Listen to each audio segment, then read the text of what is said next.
Bonjour à tous. Je sais pas vous, mais moi je vais super bien. Entre le soleil, le couvre-feu décalé, les restos réouverts et surtout la réouverture des structures culturelles, je suis en joie. Depuis le 19 mai, nos chères structures culturelles sont donc réouvertes. C'est pour ça que j'ai un petit peu attendu avant de vous faire une vidéo, car j'avais envie de vous faire un melting pot de sorties culturelles pour cette rentrée légèrement décalée. C'est parti pour un nouveau clin d'œil.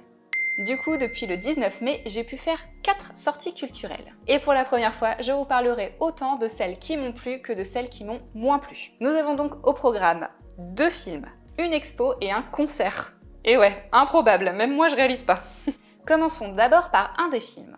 Promising Young Woman de Emerald Fennell, sorti en salle le 26 mai 2021. C'est très compliqué de parler de ce film sans trop en dire. Nous suivons Cassie qui voue secrètement sa vie à faire prendre conscience aux gens, et en particulier à certains hommes, que leur agissement sur les femmes n'est pas normal. Vengeresse des temps modernes, Cassie apparaît comme un personnage troublant, doté d'une intelligence qui perturbe autant les protagonistes du film que nous, spectateurs. Le film nous plonge dans ces histoires tragiques et pourtant trop régulières que sont les abus sexuels non condamnés.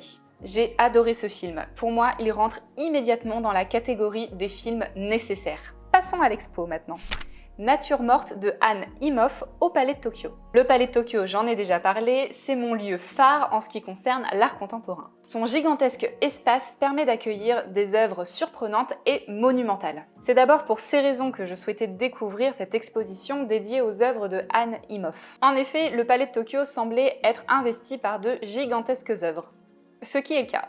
Malheureusement, de mon côté, ça n'a pas pris. Alors oui, les structures sont volumineuses, il y a une impression d'immersion, mais malheureusement, les plaques vitrées et les structures métalliques que propose Anne Imhoff, j'y suis pas sensible. Oui, car finalement, l'exposition se résume à ça, à un labyrinthe de plaques vitrées où surgissent parfois des structures métalliques. Le tout m'a semblé très froid, peu inspirant. Ouais, l'exposition m'a laissé de marbre. Et maintenant, le concert. Je ne sais pas si vous vous en souvenez, mais il y a quelques temps, j'ai sorti une vidéo qui énonçait une liste de courses de sorties culturelles pour le déconfinement. Et il se trouve que dans celle-ci, il y avait une certaine Laura Cox. J'ai eu la chance de découvrir sur scène cette chanteuse rockeuse qui avait attiré mon attention il y a quelques temps. Autant vous dire que je n'ai pas du tout été déçue.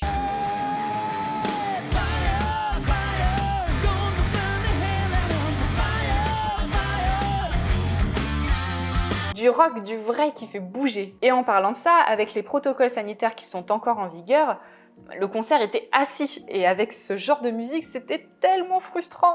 Mais j'ai tout de même passé un excellent moment avec de bonnes décibels dans les oreilles, j'ai bougé autant que je pouvais, c'est-à-dire beaucoup la tête. La situation était tellement improbable au regard de notre actualité que c'était génial. Et pour finir, le deuxième film.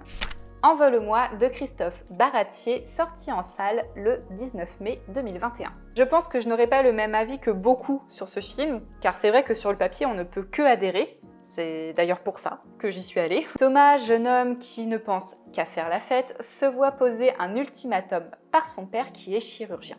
Il devra s'occuper d'un des jeunes patients de son père, sinon il lui coupe les vivres. S'ensuit une amitié entre Thomas et le jeune Marcus qui leur apportera beaucoup.